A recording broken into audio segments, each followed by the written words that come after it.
Welcome to this episode of The Good, the Bad and the Odd with your hosts Mark and Sam. Hi Sam. Hello there.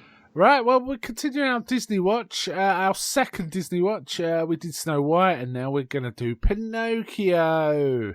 Apparently the third ever animated feature. Snow White was first. Then there came in 1939 there was Fleischer Studios did Gulliver's Travels, which I've seen a long time ago. I've actually seen that too. Yeah, it was a long time ago. It was all right. Yeah, and then Pinocchio was the third. I mean, we've both seen this, right? Yeah, it's been a while. About 20 years since I've seen it. Yeah, I watched it last year. In fact, I haven't pulled up my review to see what I said. Actually, I might do that just because I don't think it would have changed from how I feel about it now. Yeah. What did you think of it after all this time then?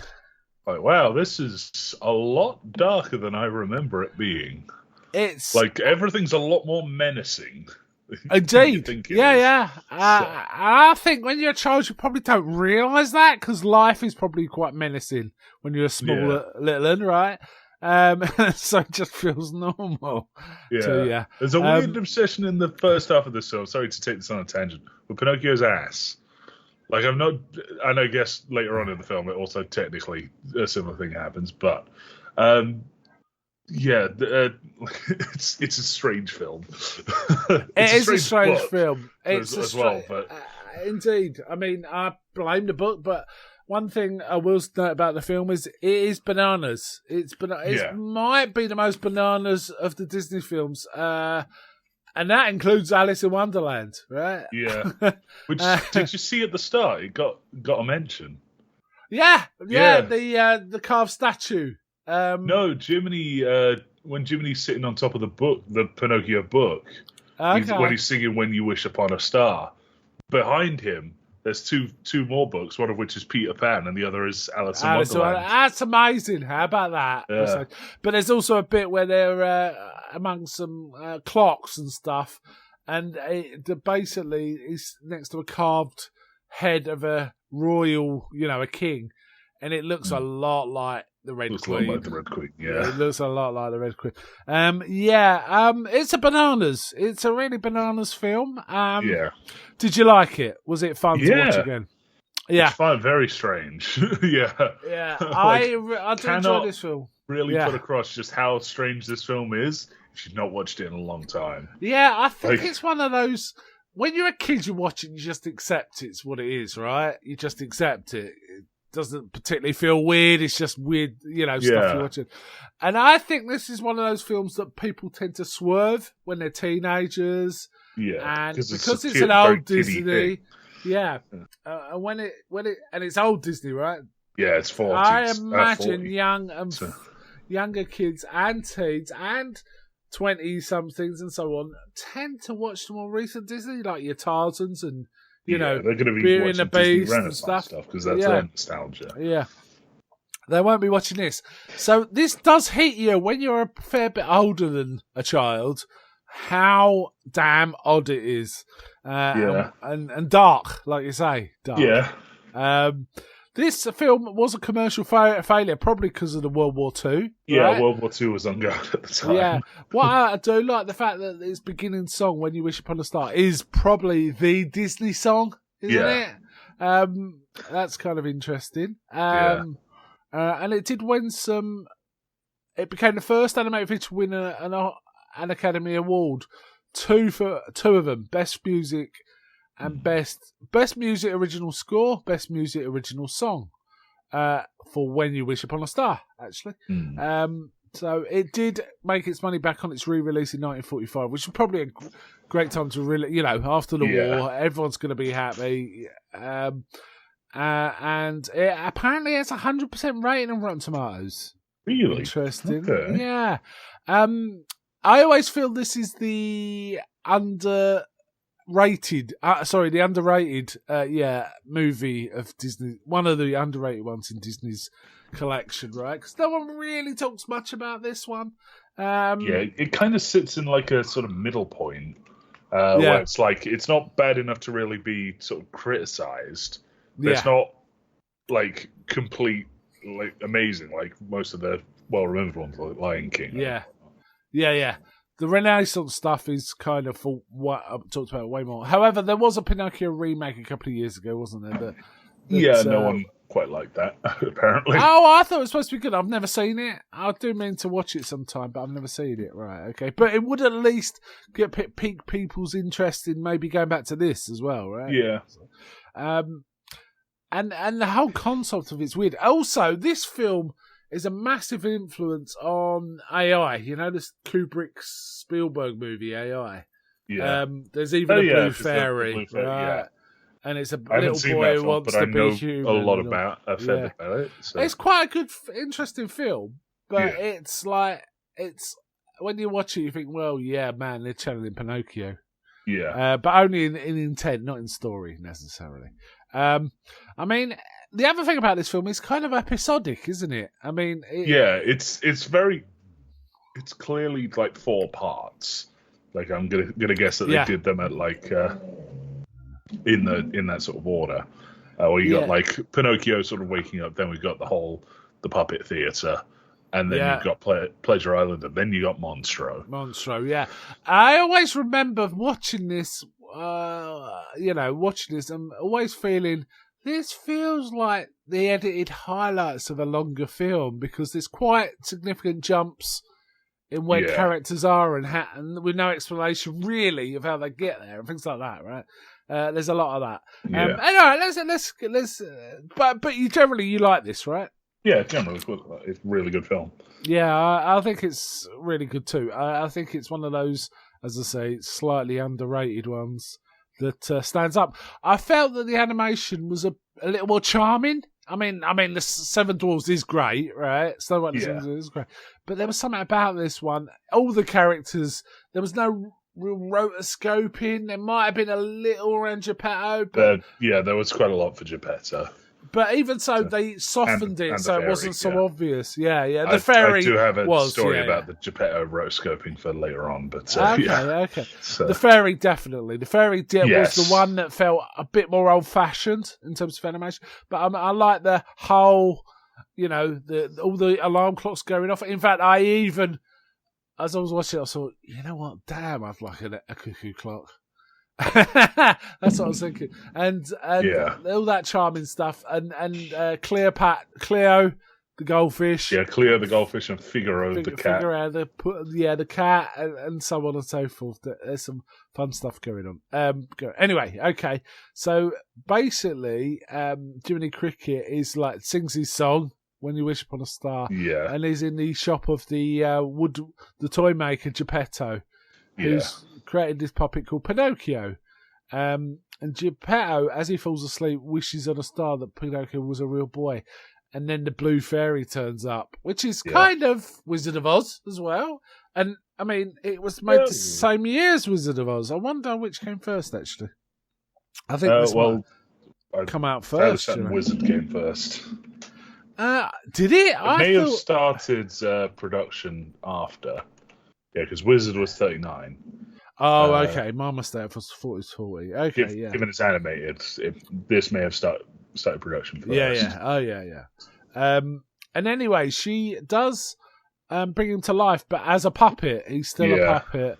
But he has to prove himself to become a real boy, to be brave and which is messed up. She'd either just do the whole thing or just leave him as a puppet.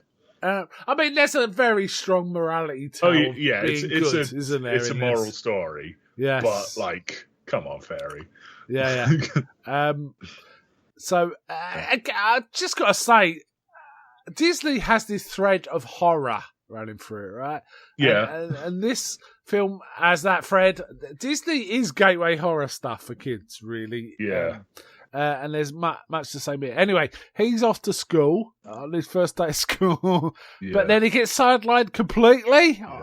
Doesn't even. I will say they front load that first part with so many songs. Like there's When You Wish Upon a Star, Geppetto has 2 songs just kind of messing around with Pinocchio. With the clocks. I really like that section as well. Pinocchio and Jiminy sing Let Your Conscience Be Your Guide.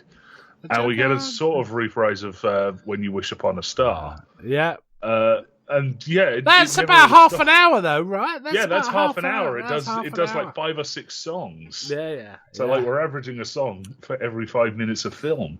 And basically Pinocchio gets sidelined by Honest John and Gideon. Gideon's the sort of dopey kind of character. Yeah. Right. Now, interesting thing about Gideon there, the only Disney appearance of Mel Blanc. That's amazing. I did not know that. Are Mel Blanc. Oh, wow. And Honest John basically convinces him he can be an actor, doesn't he? Yeah. And then suddenly he's in Stromboli's puppet show. Again, this is what I was talking about. There's these sudden jumps of like, how did that happen? Yeah. And it feels like a scene's missing or something. Anyway, he's on this puppet show where he sings I Got No Strings. Very famous set piece with the Russian dances and the puppets singing, I got no strings on me, all this. Yeah. Really enjoyed this bit. I mean, that's super Yeah, lively. it's good like choreography, especially because they have to take into account the actual strings on the other puppets. Yeah. With all the dancing. Yeah, and there's a lot of tangling up and all this kind of stuff. But it turns out Stromboli's a bit of a dick, right? Yeah, who'd have thought that this guy that Honest John and Gideon both describe as like a menace. Yeah. They call him a bunch of other things, including a few problematic things. But we can like leave it at that. Yeah. 40s Disney, it's gonna be bad. Yeah. But yeah, so Stromboli basically counting his money, he gets like a dud coin, and he's like, "Here, Pinocchio, here's your payment." And Pinocchio, not knowing better. Wow, and he goes, "Well, am I an actor now?" And he goes, "Yes, I'm going to tour all over the world." And he's like talking up these big dreams. He goes, "Oh, that's great. I just got to go home now." To sleep. And Stromboli's like, no. And he basically throws him in a bird cage, doesn't he, right? He's like, you're gonna dance, you're gonna sing until you wear yourself out, and then you're gonna be firewood. And he punctuates this by chucking an axe at another puppet. Yeah. Which completely falls to pieces. Yeah. So, I have to say, Jiminy Cricket's efforts as a conscience to this point are pretty bad. Because as soon as he disappears over the,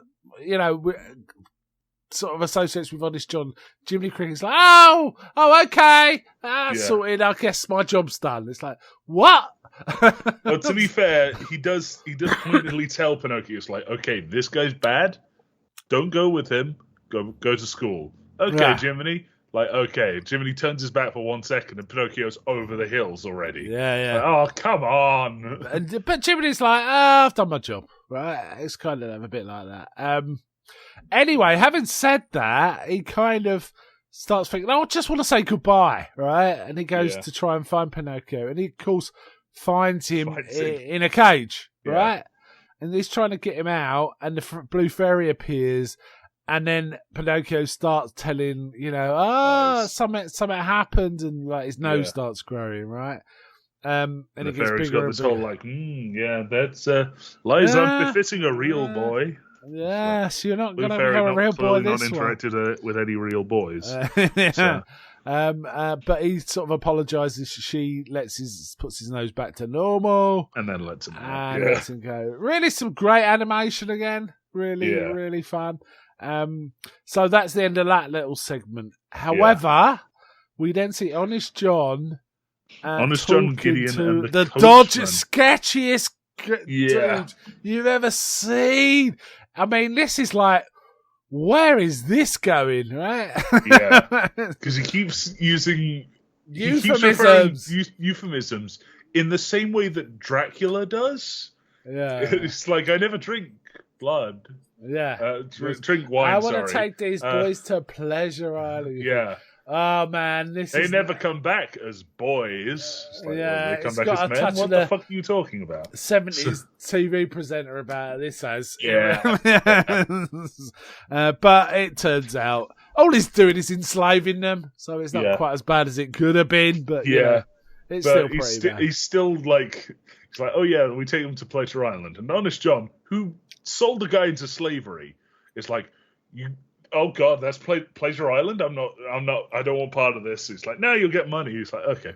So yeah, but he gets kind of terrorized into going along with it, doesn't he? Yeah. Basically, he's scared of the coachman. Which you would be, because he briefly turns into the devil. Yes, so. I mean it's nuts.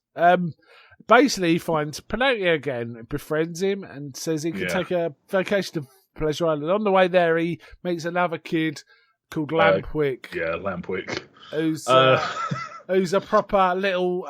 he's like little a Bowery scamp. Boy. He's a little New York street urchin kind of... It's that kind of feel, isn't it, really? Yeah. And Lampwick's like, it's great. You can smash the place up. You can smoke. We can play pool. We can do what we like. No one bothers us. That's the idea. So anyway... I do like that, like, one of the pinnacles of, like... bad behaviour in a child, playing pool. Well, the bit that makes me laugh is the smoking. And like they both, Pinocchio and Lampwick both got so he goes, take a proper drag. Cigars the entire time. And I mean, if you ever try to smoke a cigar fast, that is how you feel. How they got it. Yeah. How I mean, Pinocchio kind of goes green. If you smoke a cigar too fast, you do start sweating. You do feel a bit nauseous. It does happen. That's the way it is. And he's trying to play pool, but he's like, got a green face and all this. As they, Jiminy then tracks him down, right? Yeah, Jiminy's like looking all through Pleasure Island, and we do get a quite like startling match cut that I just don't remember being in the film, where it shows like Pleasure Island at night, and then it shows it, I guess, in early morning, and it's savaged. Like, they've destroyed the place. They've destroyed it. I mean, it's quite a rich wonderland of, there's fun fair, kind of carnival. They're like handing out cigars. It looks amazing. It's all the animation's amazing.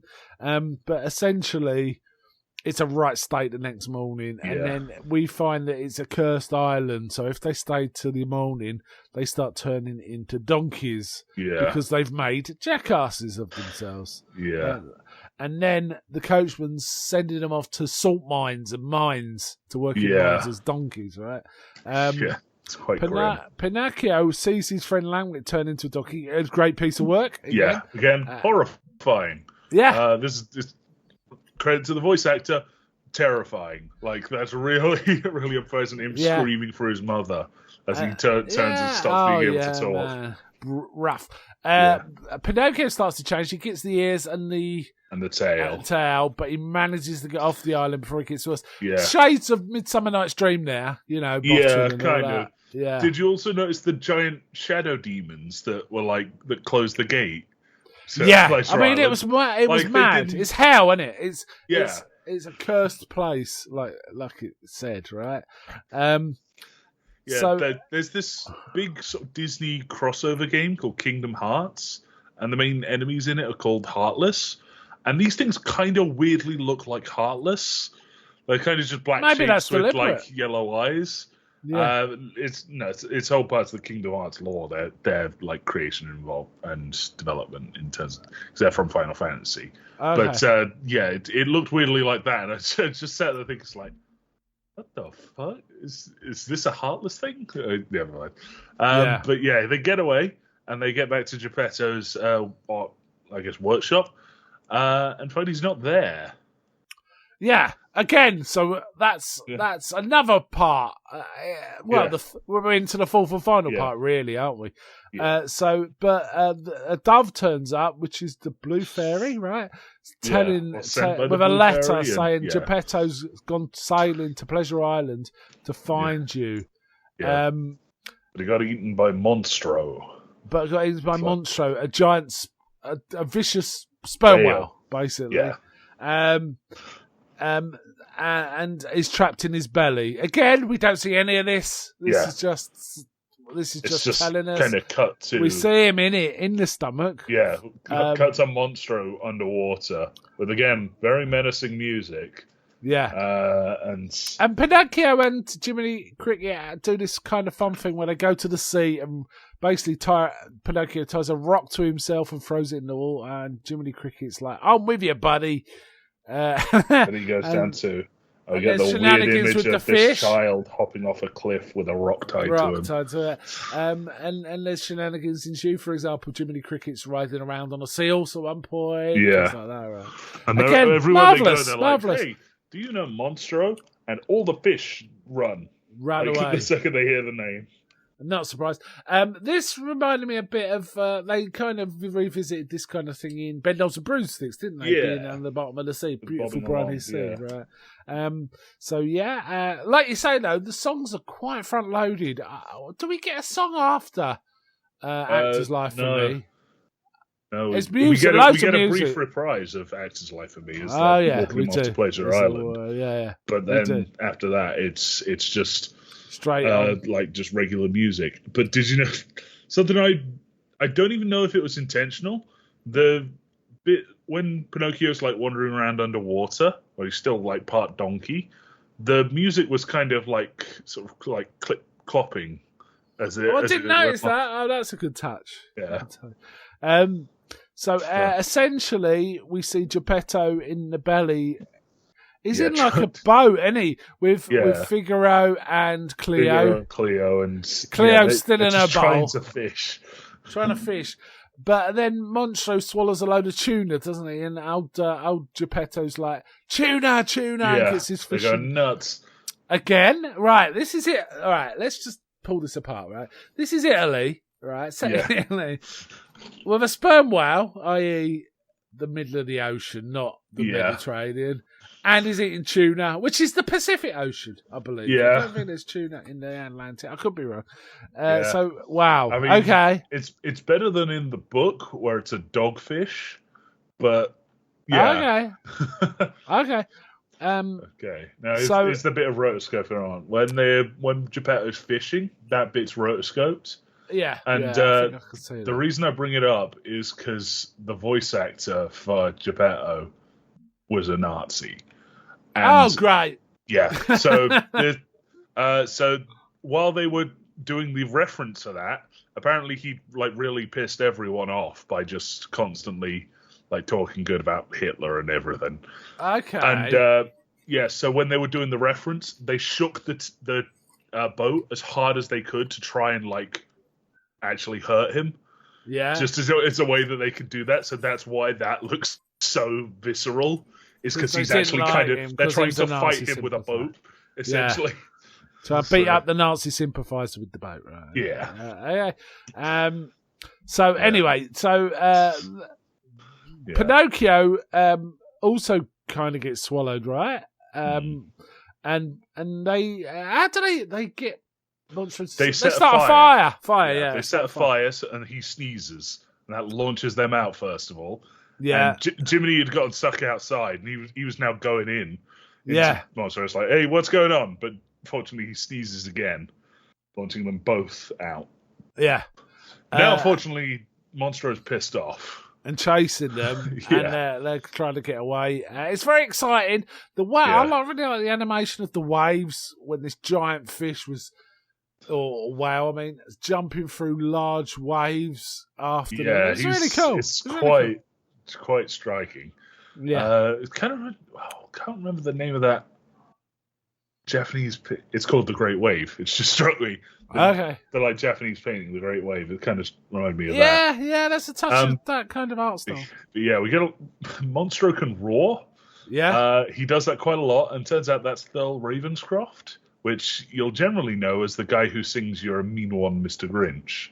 How about that? Yeah. Other people know him as Tony the Tiger. I thought that was Howard Keel did You're a Mean One. I got that wrong.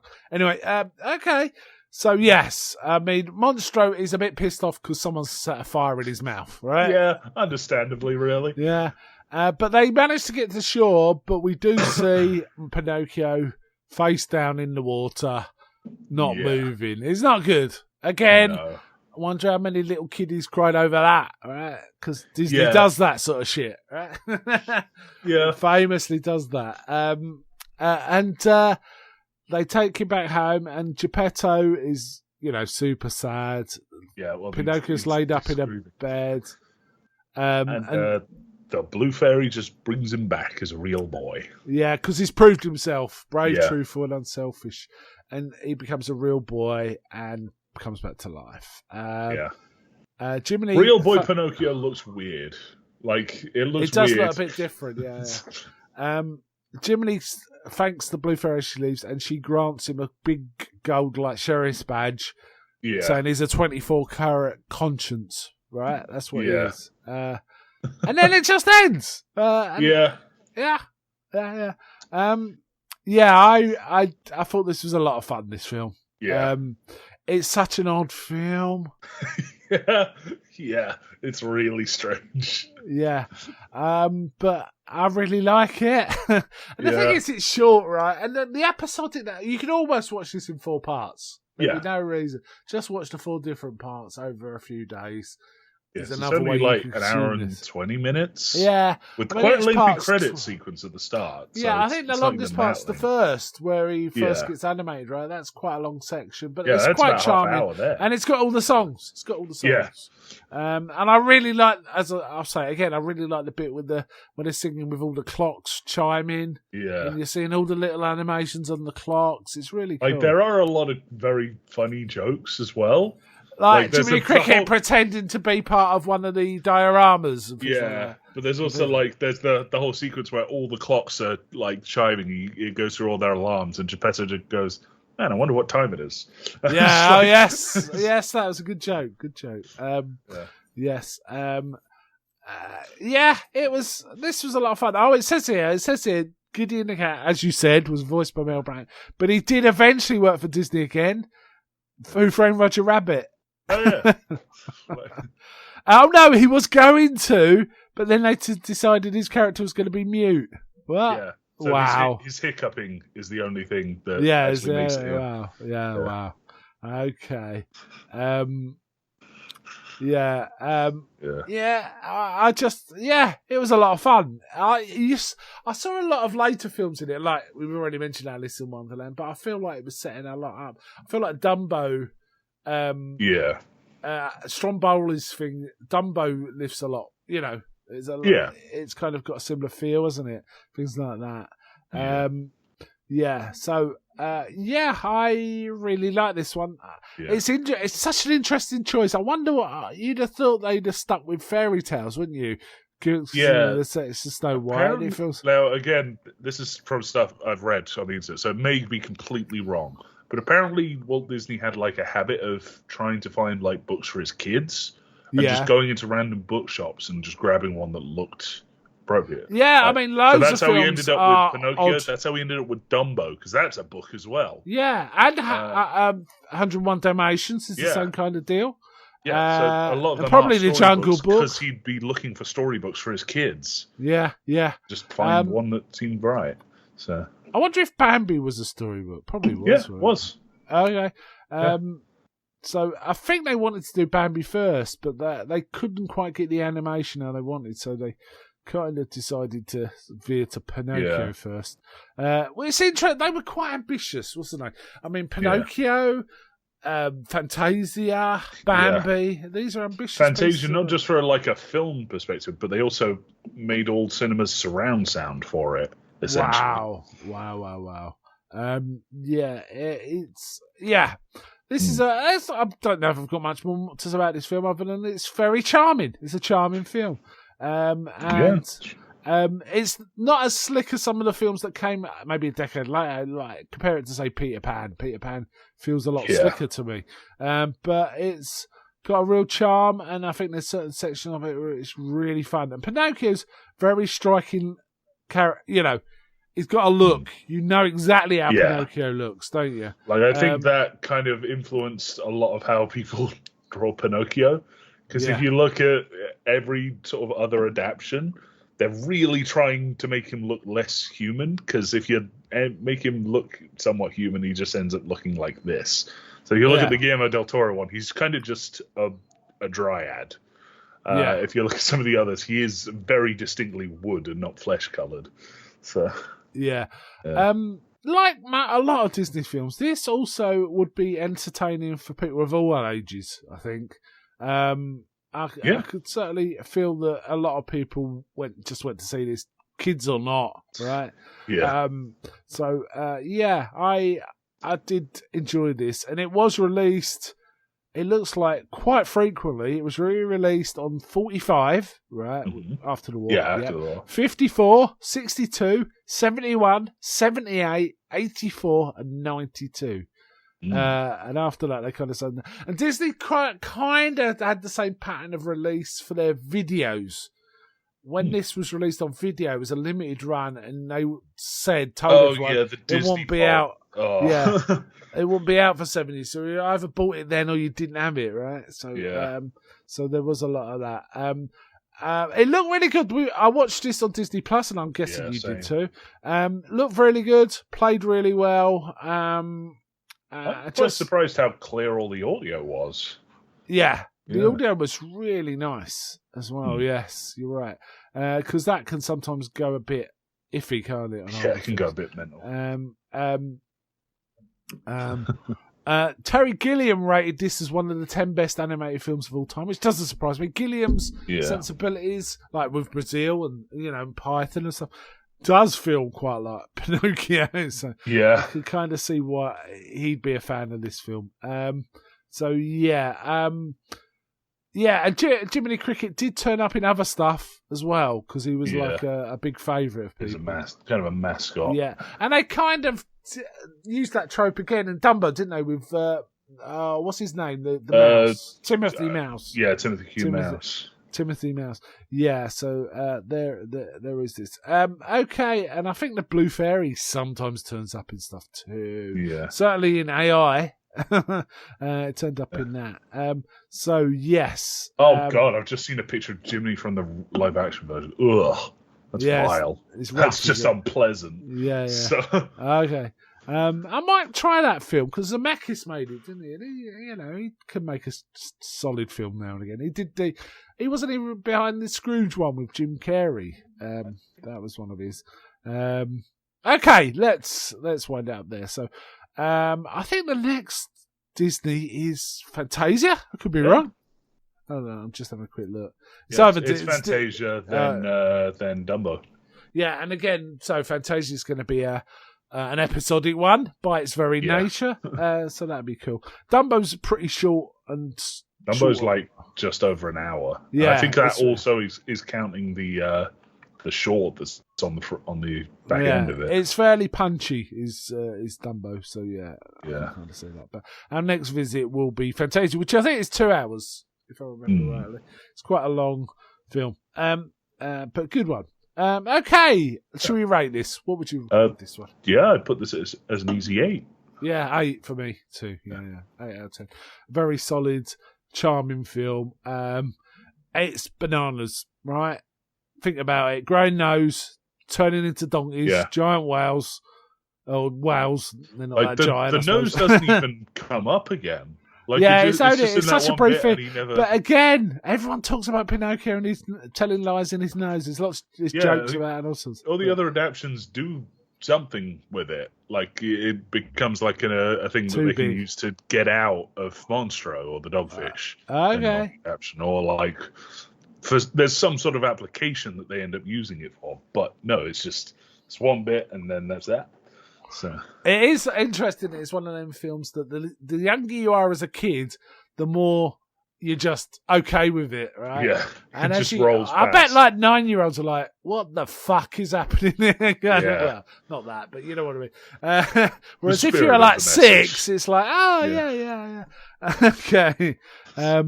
So yes, and it's a very strong morality tale. No lying, no smoking, no skiving off school. Otherwise, this could happen to you. No talking to strange men. All that kind of stuff.